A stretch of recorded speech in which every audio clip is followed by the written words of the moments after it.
All right, Alexander, let's talk about the ceasefire in Lebanon, and let's talk about the escalation in Syria. It looks like we have more military activity, or at least an uptick in military activity in Syria. We also have Assad meeting with Putin as well. Yeah. So all of this is connected. Yeah. I guess the best place to start is with the ceasefire that has happened between Israel and Hezbollah. And do you think this is going to hold?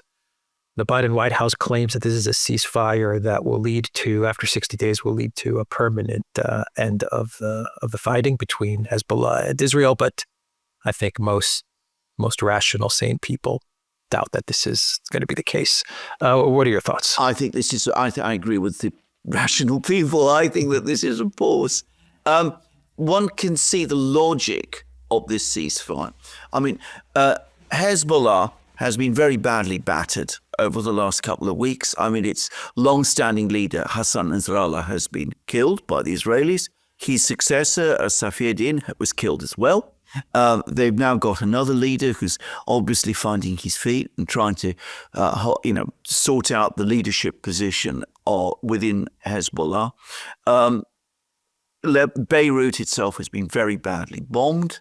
They've suffered significant losses, and they've also discovered that their internal security systems have failed, and that they've been heavily infiltrated in some form or other by the Israelis, who as a result have been able to collect a great deal of intelligence information about them.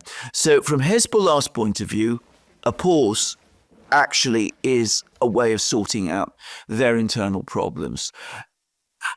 I've said that they have problems, but looking at this now from the Israeli side, I suspect that the Israelis also discovered, somewhat to their surprise, that despite all of this damage that Hezbollah has suffered, it remains a viable and strong force.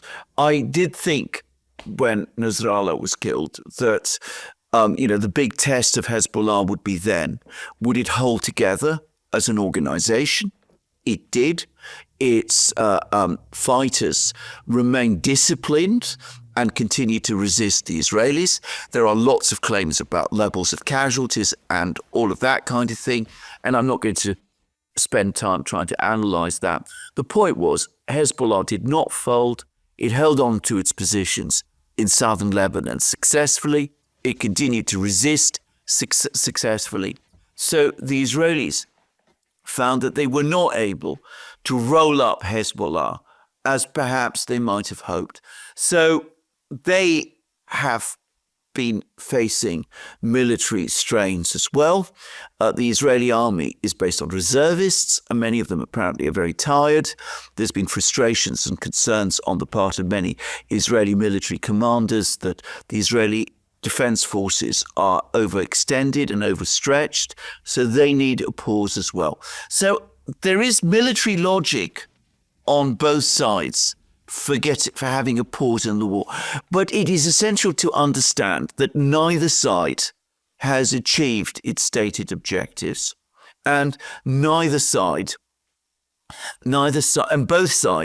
have had to make concessions to the other.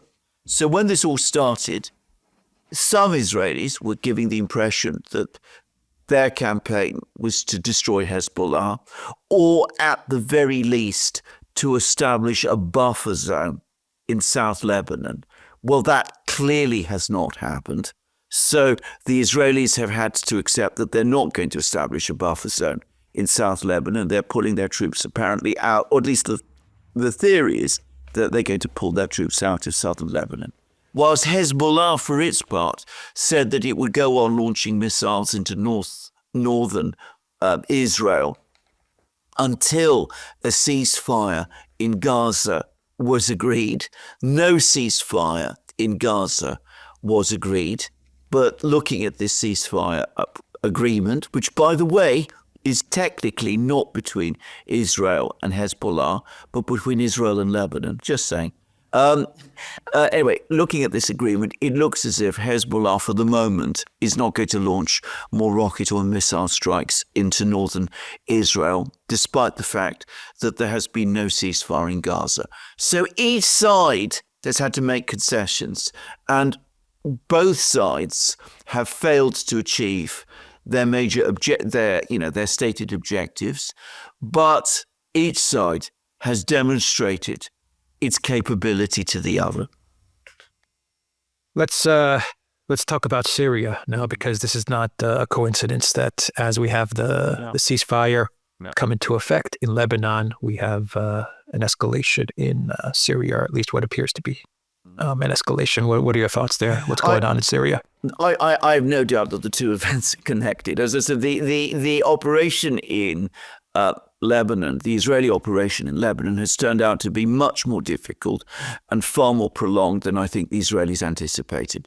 So what do you do in this situation? Hezbollah depends on support from Iran. Iran supplies Hezbollah through Syria. Syria is the indispensable ally of both. Hezbollah played a big role in preserving the government of Syria during the Syrian civil war. So you increase pressure on Syria in order to put pressure on Hezbollah. So that is why you've had this offensive in northern Syria, close to Aleppo.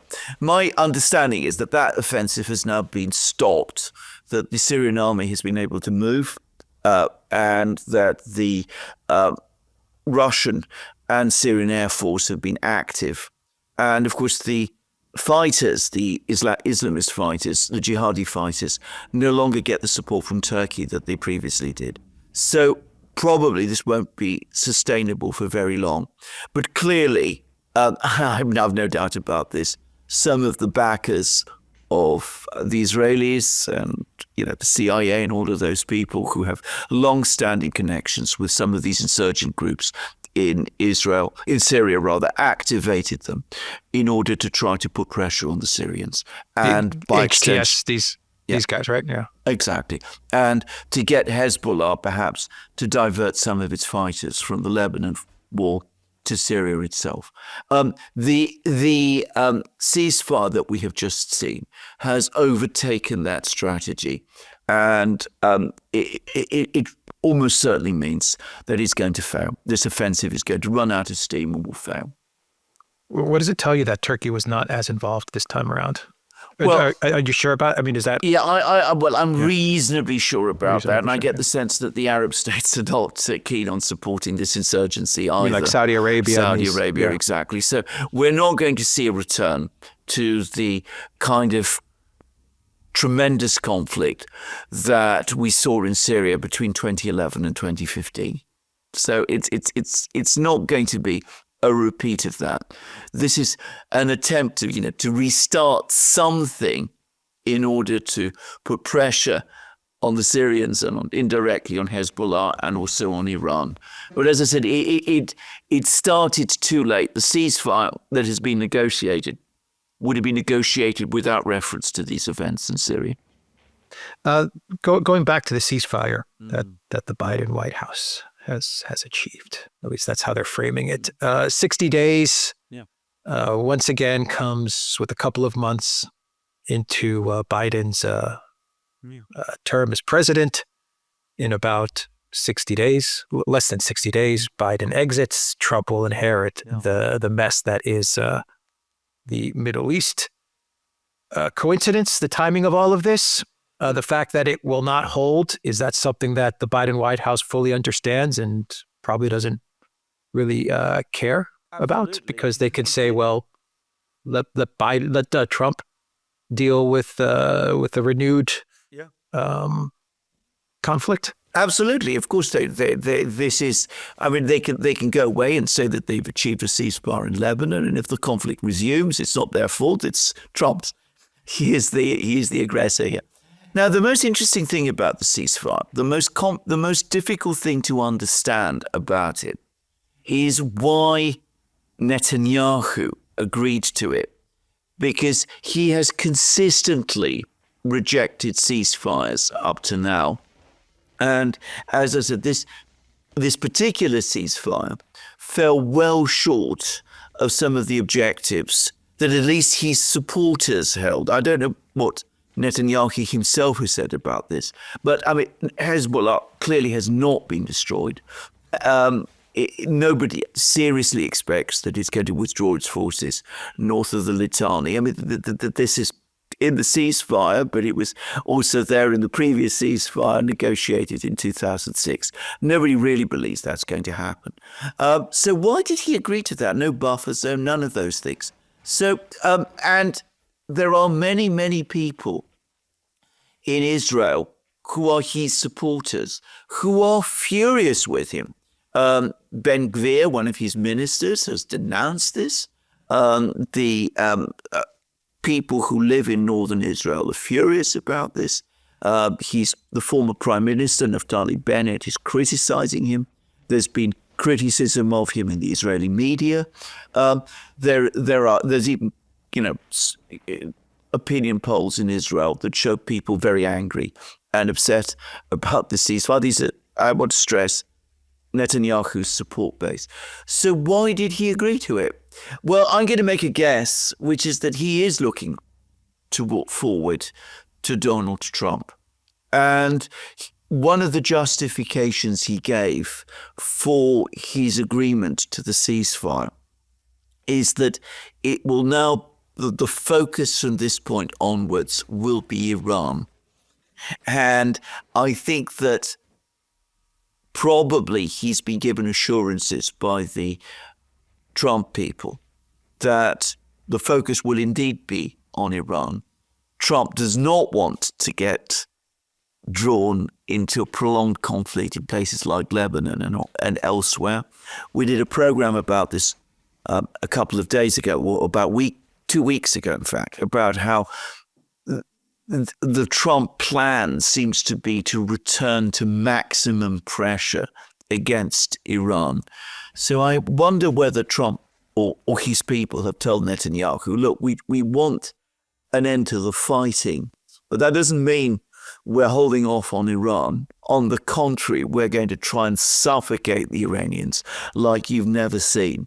So if you want to stay on good terms with us, you bring this fighting in Lebanon to a stop, because that's unpredictable and dangerous, and we don't want to get drawn into something we might feel obliged to ourselves become involved in. But don't worry, because we will be with you in trying to choke Iran.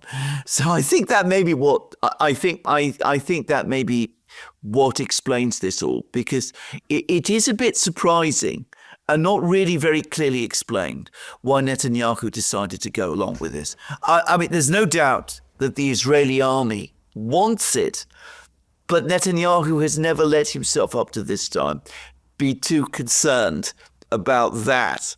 But what the Trump people think in Washington, I think that concerns him a lot. Yeah, if you go by Trump's picks, his foreign policy picks, then definitely the target is Iran. Exactly. Yeah. All right. We will end the video there, theduran.locals.com. We are on Rumble, Odyssey, BitChute, Telegram, Rockfin, and X. Go to the Duran shop, pick up some merch. You will find a link to Duran shop in the description box down below. Take care.